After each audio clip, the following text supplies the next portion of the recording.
পুরুষ মহিলা ছোট বড় কি বলবেন, মানে দৃশ্য দেখে কান্না আসে। যে মাদ্রাসা, মাদ্রাসা মানে যেখানে শিক্ষা দেওয়া হয়, শিক্ষাঙ্গন, শিক্ষা কেন্দ্র, যে জায়গা থেকে শিক্ষা দেওয়া হয় ওই জায়গাতে জালসা, আর ওই জালসা এই মেলা। কথা বলার কোনো লাইনই বুঝতে পারি না, কোন লাইন নিয়ে কথা বলবো আপনাকে বুঝাবো। দোষটা যে কার এটাও বলতে পারি না, আর বুঝেও বলতে পারি না।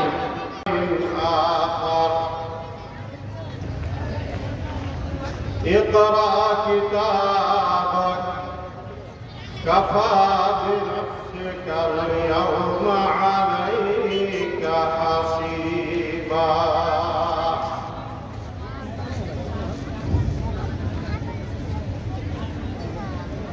আমি মারা গেলে কাহার স্মরণে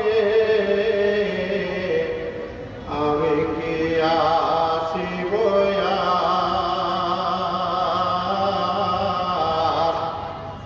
আমাকে ভাবিয়া অশ্রু ঝরাবে এমন বেদনা বুকে আছে কার। তুমি মারা গেলে কাহার স্মরণে তুমি কি আসিবে,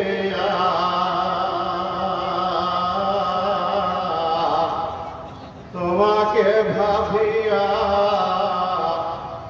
অশ্রু ঝরাবে এমন বেদনা বুকে আছে কার। লোভারি আশা বেঁধে রাখে সকলে আচরে আপন জনে, আজ বিদায় জানালে কাল আর কেউ রাখিবে না মনে। ভেবে নাই তারা কিছু দিতে পারিবে না,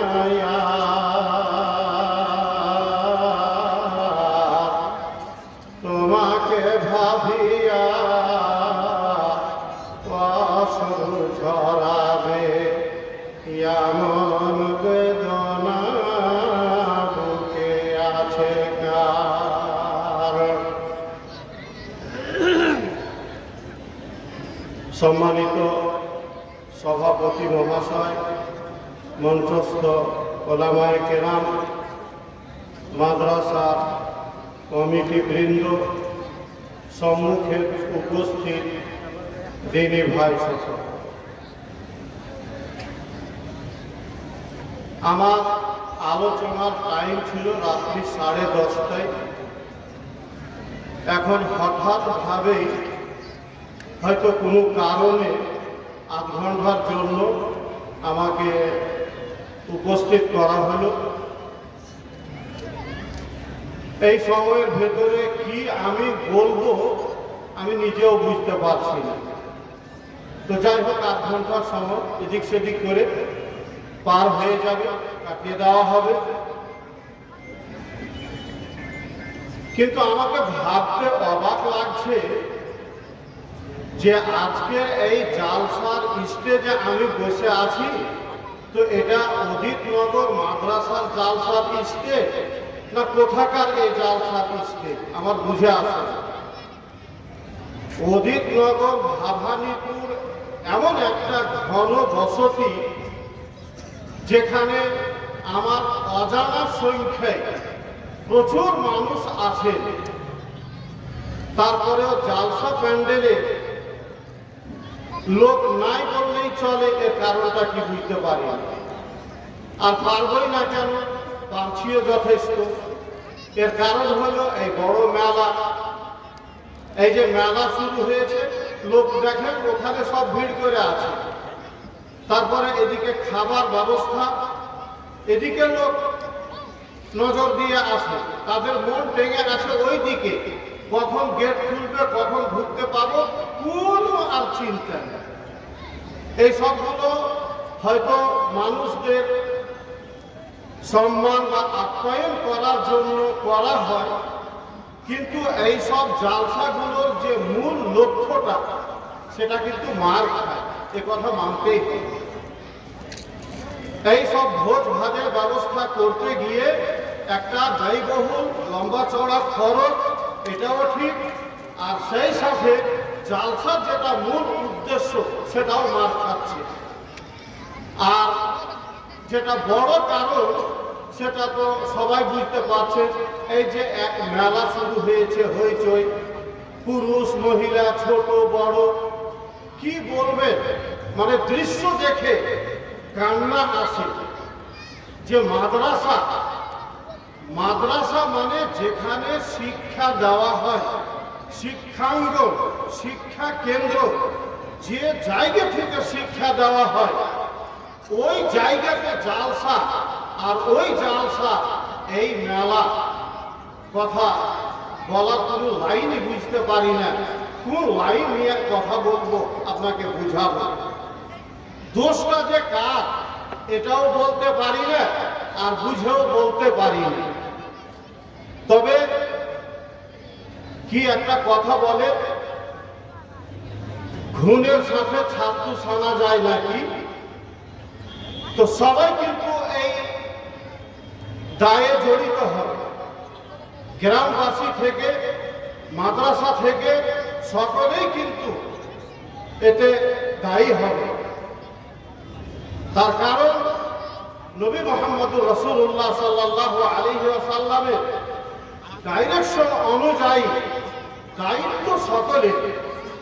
যেখানে কোনো একটা শরীয়ত বিরোধী কোনো গর্হিত কাজ হবে, কোনো দোষণীয় অপছন্দনীয় কাজ হবে, সেইখানে প্রতিবাদ করা সকলের দায়িত্ব, প্রতিবাদ করা সকলের দায়িত্ব। মাদ্রাসা হচ্ছে একটা ইয়াতিমের মতো, অনাথের মতো। এই মাদ্রাসাটাকে চালাতে গিয়ে যারা এই মাদ্রাসার বাপ সেজেছে, যারা মাদ্রাসার চাচা আর খালু হয়েছে, যারা মাদ্রাসার ভাই ভাতিজা হয়েছে, এদেরকে মানুষকে সমাদর করে, মানুষকে আদর আপ্যায়ন করে মাদ্রাসাটা চালাইতে হয়। এবং এই মানসিকতা নিয়েই হয়তো এই মেলা গালার বিরুদ্ধে জোরপূর্বক কিছু বলা যায় না। কিন্তু গ্রামবাসী কোথায়? গ্রামবাসী যিনারা, তাদের সকলকে এই দায়িত্ব পালন করতে হবে। এই বছর যা হইল তা হইল, যা হচ্ছে তা হচ্ছে। আগামী বছর থেকে আমি শামসুজ্জোহা বেঁচে থাকতেও পারি, মরেও যেতে পারি, কিন্তু কথাটা, মেসেজটা সবাই মাথায় রাখবেন, দায়িত্ব পালন করার চেষ্টা করবেন। জালসার নামে কোনো রকমের কোনো দোকানপাট, মেলা বসতে দেওয়া হবে না। জানি না, এখানে দেখিনি, অন্যান্য জালসাতে গিয়ে দেখেছি, অন্যান্য জালসাতে গিয়ে দেখেছি পাকুড়ে যেটা হাটপাড়ায় মেলা লাগে, ওই মেলাতে ওই বড় করে একটা ঘূর্ণি ঘুরে, ওইটা কি বলে কি, একবারে লম্বা করে উচ্চ থেকে ঘুরে। আল্লাহর কসম করে বলছি, একটা নয় কয়েকটা, আর যত রকমের পার্কে আর মেলাতে আয়োজন থাকে, সমস্ত রকমের আয়োজন এই জালসাগুলোতে হয়। এখানে আমি দেখিনি, বলতে পারবো না, তবে দোকান কিছু লেগেছে, এক চক্কর আমি দিয়ে এসেছি, দেখলাম দোকান আছে, কিন্তু ওই ঘিন্নি মিন্নি ওই সব গালা আছে কিনা, কোথাও আছে, মার্কেট লেগেছে তো জানি না। তারানগর মাদ্রাসার জালসায় দেখেছি, আরো মেলা জালসাতে দেখেছি, আমাদের ইরামির জালসাতে দেখেছি। মানে কোনটা বলবেন আর কোনটা সারাবেন কথাই বুঝে আসে না। কেমন করে, কাদেরকে দিয়ে এই কাজ হবে, কোনো গচ্ছিত চিন্তা ভাবনাও নাই। এই জন্য যতক্ষণ না এই অন্যায়ের, এই শরীয়ত বিরোধী মুনকার কাজের বিরোধিতা সংঘবদ্ধভাবে সম্মিলিতভাবে করা হবে, ততক্ষণ পর্যন্ত কেউ বাঁচতে পারবেন না। গোষ্ঠী সানা হতে হবে সবাইকে। সম্মানিত উপস্থিতি, যারা সময়, এই সময়ের ভিতরে আলোচনা কোন রুটে আমি নিয়ে যাব বুঝে আসে না। তবে কথা হলো যে যেহেতু আজকের জালসা মাদ্রাসার উন্নতি কল্পে, এই জন্য এই দিকে আমি দুটো কথা প্রথমত আপনাদেরকে বলবার চাইব, বুঝাবার চাইব। দান আপনারা দিবেন, টাকা আপনারা দিবেন, এটা আপনাদের দায়িত্ব। আপনাদের কাছ থেকে ভিক্ষা চাওয়া করে চাইতে হবে এ কথা বুঝার বাহিরে। মাদ্রাসা তো আপনাদের, দিতে তো আপনাদেরকে হবে, বেটি বোন তো আপনাদের, পড়ে তো তারা, তাহলে দিবে কে? আমি এই কথাটা এই জন্য বলছি, অজিতনগরের মানুষকে টাকা দেওয়ার জন্য বলতে হবে, এটা আমি বুঝতে পারি না। অজিতনগরের মানুষ, খাস করে বলছি, স্পেশালি ভাবে বলছি, কথাগুলো সবাই শুনবেন। অজিতনগরের মানুষ টাকা দেয়, তা টাকা দিবে, এটা আমার দৃঢ় বিশ্বাস, 100% বিশ্বাস। তার কারণ 2 মাস ধরে যেসব নাইট জালসাগুলো হইল সেসবগুলোতে আমি দেখেছি, এক একটা নাইট জালসাতে 30,000 40,000 টাকা করে আদায় হয়েছে এই অজিতনগর থেকে নিয়ে আশেপাশে এলাকা জুড়ে। আর আজকের এই ধুমধামের জালসা, বড় জালসা, বছরের একটা দিন, বছরের একটা জালসা, যে জালসার জন্য কত মানুষরা অপেক্ষা করে যে এই বাৎসরিক জালসা কখন হবে, কখন হবে। আরে আপনি বলেন কি, এই বাৎসরিক জালসাতে যারা বিদেশে, বোম্বে, দিল্লিতে, চেন্নাইয়ে কাজ করতে যায়, খাটতে যায়, তারা জালসার বাহানাতে সবাই বাড়ি ফিরে আসে। জালসাতে শ্বশুর শাশুড়ির বাড়ির কুটুমকে দাওয়াত দেওয়া হয়। বাৎসরিক জালসা আছে অজিতনগরে, এই বলে জামাইকে নিয়ে আসা হয়, যেমন ঈদ পরবে নিয়ে আসা হয়। এই হচ্ছে সেই বড় জালসা। কথা ঠিক না বেঠিক আপনারা মার্ক করেন, যাচাই করেন।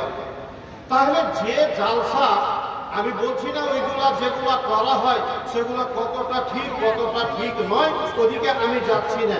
আমি বলতে চাইছি এই একটা বাৎসরিক জালসা আপনারা জুড়েছেন, আপনাদের গ্রামের মাদ্রাসার জালসা, আর এই জালসাতে লোক থাকবে না, বড় লজ্জার কথা। নিন্দা দেওয়ার জন্য বলে 1 কাপ চায়ে ডুবে যেতে পারোনি, 1 কাপ চায়ে ডুবে মরতে পারোনি। বিষয়টা এমন পর্যায়ে এসে গেছে, এমন এক ঘনবসতি যেখানে একটা মহিলা মাদ্রাসা, স্ট্যান্ড করা মাদ্রাসা প্রতিষ্ঠিত, সেই গ্রামের মানুষ না। কে দেখবে জালসাটা? ম্যানেজ কারা করবে? দিবে কারা? জি আমি জানি, বাইরেকার লোক যারা এসেছে 200, 100, 500 করে দিয়ে চলে যাবে। বিয়ের কাজ কিন্তু বেটির বাপকেই সারতে হবে, উঠাইতে হবে, ঠিক? জালসা আপনাদের, আপনারাই দিয়ে আসছেন, আপনারাই দিচ্ছেন, আপনারাই দিবেন, আপনারাই চালাবেন, এটাই ঠিক এবং এর প্রমাণও আছে। এই জন্য আমি বলি যে অজিতনগরের মানুষকে টাকা দেন, তাদের কাছে টাকা চাইব, এটার প্রয়োজনই করে না। এমনিতে লোকগুলো খারাপ, অজিতনগরের মানুষগুলো বা এলাকার সব জায়গারই একই অবস্থা, খুব ভালো বলবো না, কারণ বেশিরভাগ মানুষ নামাজি, বেনামাজি, অনেক মানুষ জুয়াখোর, অনেক মানুষ সুদখোর, অনেক মানুষ মদখোর। এই করতে করতে হাজারো রকমের ত্রুটি, ভুল, অন্যায়, পাপ দিকে আছে। কিন্তু একটা জায়গাতে আমি আপনাদের প্রশংসা করতেই বাধ্য, একটা জায়গাতে আমি আপনাদের সুনাম গায়ন করেছি, আজও করছি, আগামী কালকেও করব।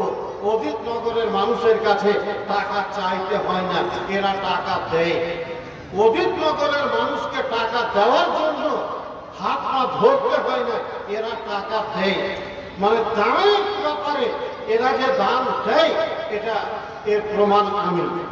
সম্মানিত অদিতনগর গ্রামের ভাই বাবাজিরা, মা বোনেরা, সকলের কাছে আমি অনুরোধ করছি, আজকে বছরের একটা দিনের জালসা বেজ্জত করবেন না। মাদ্রাসাকে, আপনাদের মাদ্রাসা পরিচালক বৃন্দকে বেজ্জত করবেন না, অপমানিত করবেন না।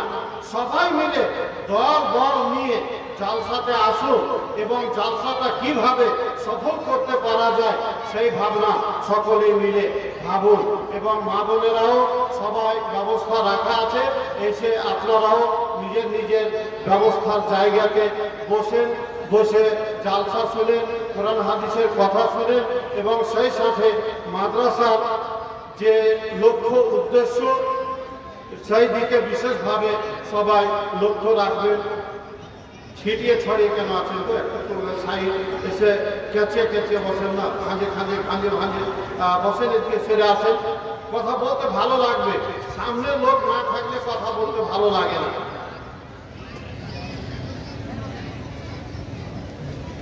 সম্মানিত সুধী মণ্ডলী,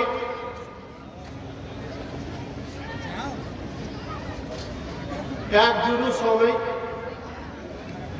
ছোট ছোট দুটো আয়াত পড়েছি। আয়াত দুটোকে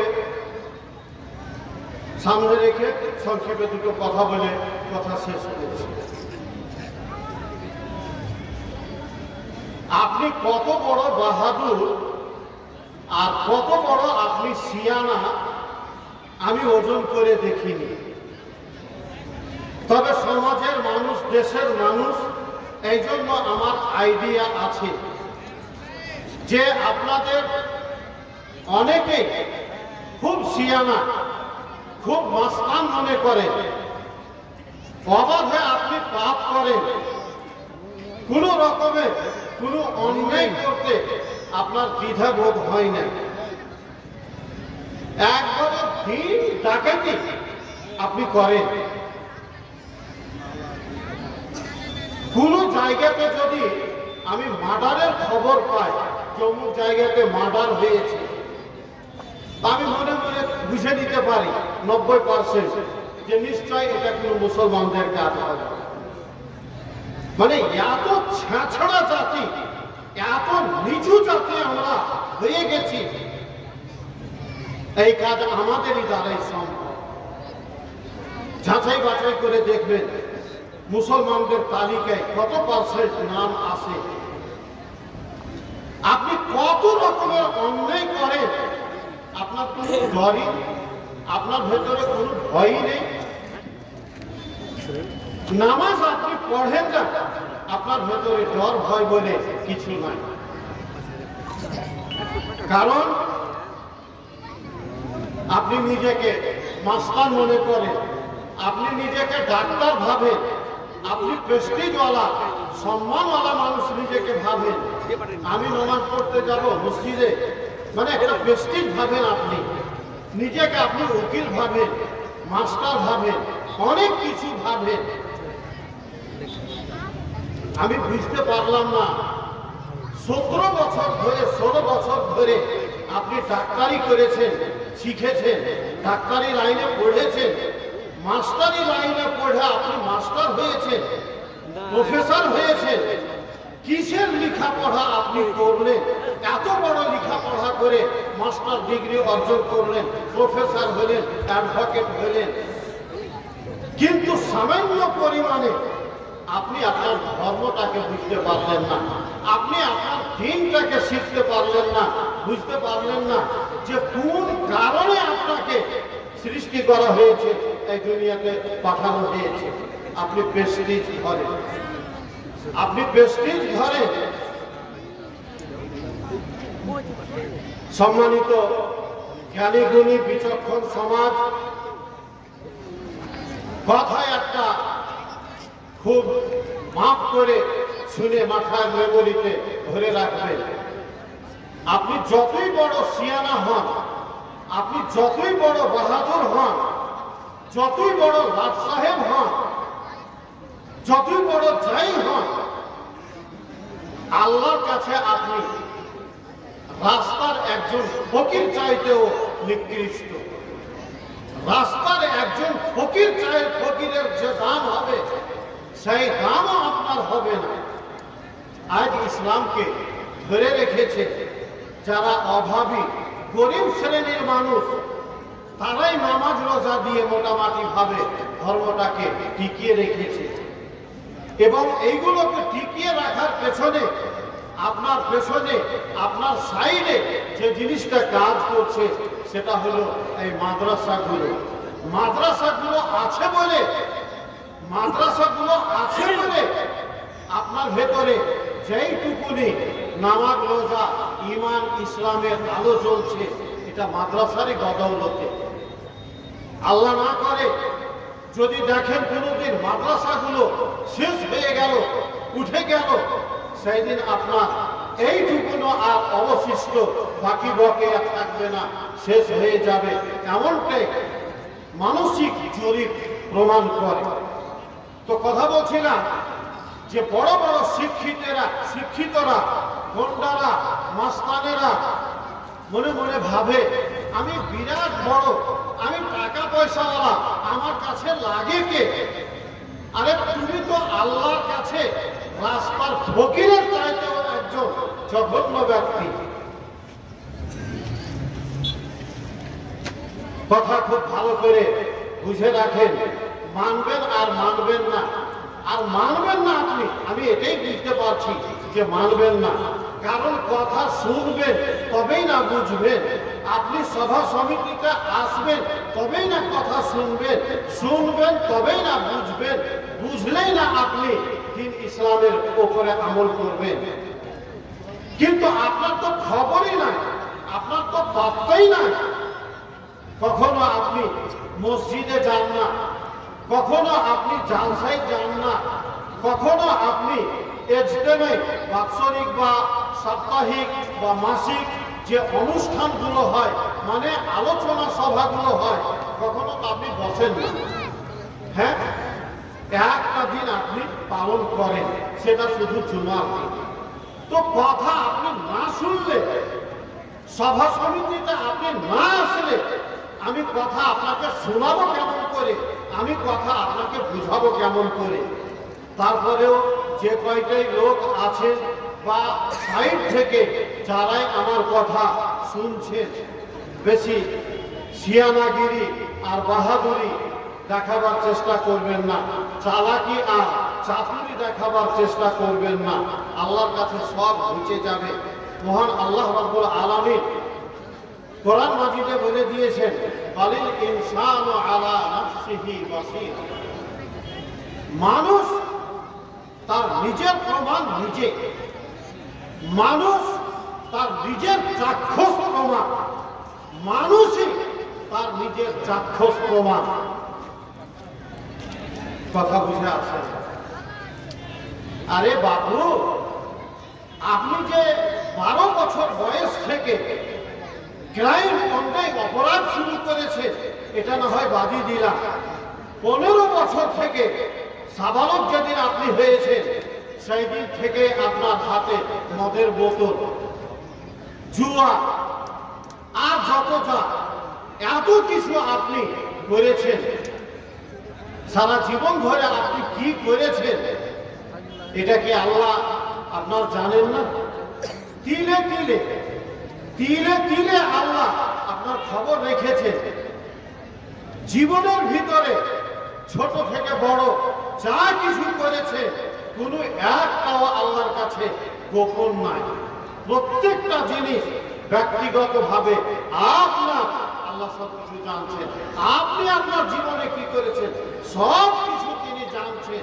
কিন্তু আল্লাহ রাব্বুল আলামিন তার বিচারের আদালতে, তার হাইকোর্টে এমনই এক বিচার সিস্টেম তৈরি করে রেখেছেন যা দুনিয়ার বিচারের সাথে, কোর্টের সাথে, থানার সাথে কোনো মেল নেই।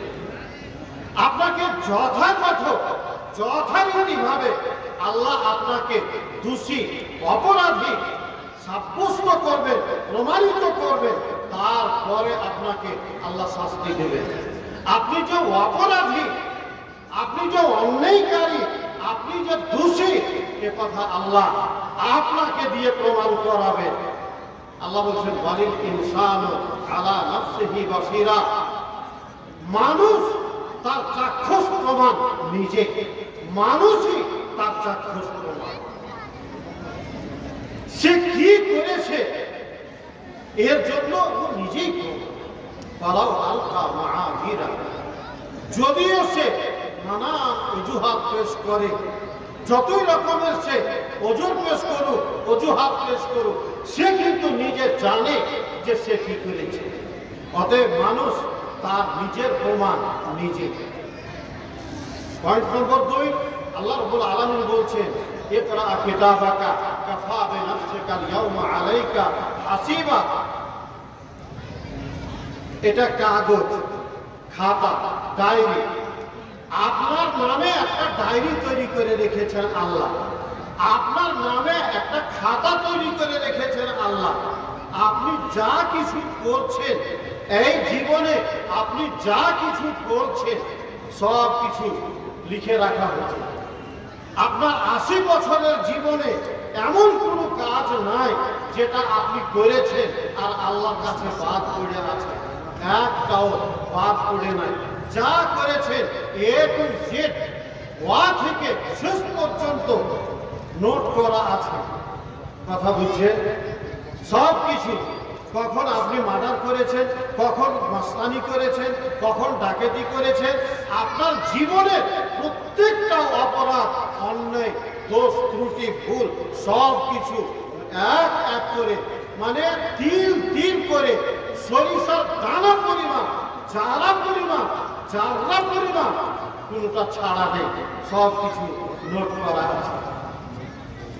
আল্লাহ আপনার হাতে ডায়েরি দিয়ে দিবেন, আল্লাহ আপনাকে আমলনামা ধরাবে, আপনার হাতে আল্লাহ রেজিস্টার দিয়ে দিবেন, দফতর দিয়ে দিবেন, দিয়ে আল্লাহ বলবেন লাও তোমার ডায়েরি, তোমার খাতা তুমি পড়ো। আল্লাহ বলবেন তোমার খাতা, তোমার দফতর তুমি পড়ো। তোমার বিচার করার জন্য আজকে তুমি যথেষ্ট, তোমার নিজের বিচার করার জন্য আজকে তুমি যথেষ্ট। পরিষ্কার কথা, আল্লাহর কথাতে কোনো রকমের গোঁজামিল নেই, আল্লাহর কথাতে কোনো রকমের জোড়ং খোড়ং নেই, আল্লাহর কথাতে কোনো রকমের গাজাল নাই।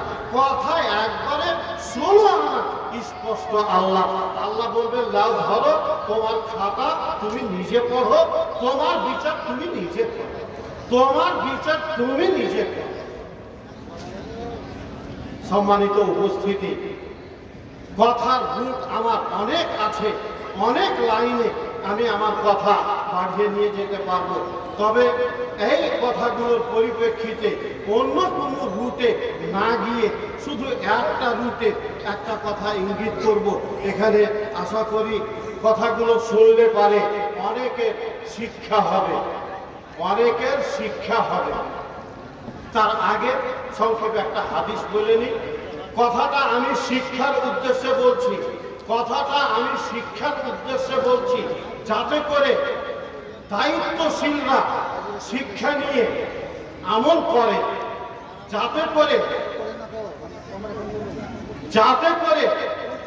শিক্ষা নিয়ে দায়িত্ব পদে যারা নিয়োজিত আছেন, সেটা মসজিদের দায়িত্ব হোক, ক্লাবের দায়িত্ব হোক, স্কুলের দায়িত্ব হোক, মাদ্রাসার দায়িত্ব হোক, যেই কোনো দায়িত্ব, যিনারা দায়িত্ব পদে নিয়োজিত আছেন তিনারাও, এবং বিশেষ করে মাদ্রাসার আদায় করার সাথে, মাদ্রাসার চাঁদা কালেকশন করার সাথে যিনারা জড়িত আছেন, যুক্ত আছেন, তিনারাও কথাটা শুনবেন। নবী মুহাম্মদুর রাসূলুল্লাহ সাল্লাল্লাহু আলাইহি ওয়াসাল্লাম একজন লোককে, একজন সাহাবীকে আদায় করতে পারতেন। মাদ্রাসা থেকে যেমন অনেক আদায়কারীরা আদায় করতে, ওই রকম আল্লাহ রাসূল যাকাত আদায় করতে পারতেন। যাকাত আদায় করে চলে এলো, ফাহাসাবাহু নবী সাল্লাল্লাহু আলাইহি ওয়াসাল্লাম, যাকাত আদায় করে এলো, তখন নবী সাল্লাল্লাহু আলাইহি ওয়াসাল্লাম তার হিসাব চাইলেন, হিসাব করলেন। মানে যাকাত কত টাকা আদায় হলো এই হিসাব কে নেবে? যিনি দায়িত্বে আছেন, তখনকার দায়িত্বে ছিলেন নবী মুহাম্মদ সাল্লাল্লাহু আলাইহি ওয়াসাল্লাম। তিনি নিজের ভাষায় বলেছেন, আল্লাহ নি আল্লাহ, আল্লাহ নি আল্লাহ, আল্লাহ আমাকে এই দায়িত্ব পদে নিয়োজিত করেছেন। আল্লাহ রাসূল বলছেন, এই যাকাত আদায় বিভাগে এর দায়িত্ব আল্লাহ আমাকে দিয়েছেন। হিসাব দাও তুমি যাকাত আদায় থেকে, আদায় করে। তো যাই হোক, এখন সময় হয়ে গেছে, আর আমাদের বক্তাও এসে গেছে, আর কথা আমি আগে না বাড়িয়ে এখানে শেষ করছি। আল্লাহ যেন আমাদেরকে আমল করার তৌফিক দান করেন। আল্লাহুম্মা আমিন। ওয়া সাল্লাল্লাহু ওয়া সাল্লামা আলা নাবিয়িনা মুহাম্মদ ওয়া আলা আলিহি ওয়া সাহবিহি আজমাইন। আসসালামু আলাইকুম।